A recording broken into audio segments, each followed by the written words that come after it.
আজকের ওয়েদারটা এত সুন্দর ছিল, এই ওয়েদারে অন্তত ঘরে বসে থাকা যায় না, তাই ভাবলাম কোথাও যাওয়া যাক। আর আমাদের কোথাও যাওয়া মানে গিলতে যাওয়া, তাই হাওয়া ছাড়া সাইকেলে হাওয়া দিয়ে আমরা বেরিয়ে পড়লাম বড়ঘাটের জন্য। আচ্ছা, তোমরা গেস করে বলো তো আজকে আমরা কোথায় খেতে যাচ্ছি? বড় লোকদের জন্য, আর এটা গরিব লোকদের জন্য।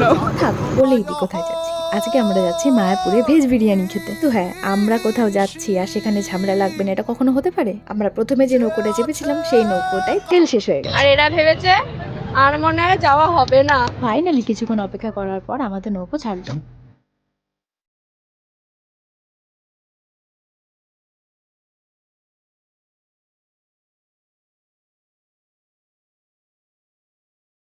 নৌকো থেকে নেমেই আগে আমরা বসলাম চা খেতে।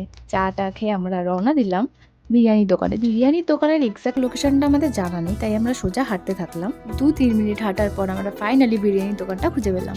এখানে ফুল প্লেট 100 টাকা আর হাফ প্লেট 50 টাকা। প্রথমত আমি ফুড ব্লগার না, তাই আমি যেরকম পেরেছি সেরকম ভাবে রিভিউ দিয়েছি। এখানে নিরামিষে ছিল আলু, সয়াবিন আর পনির।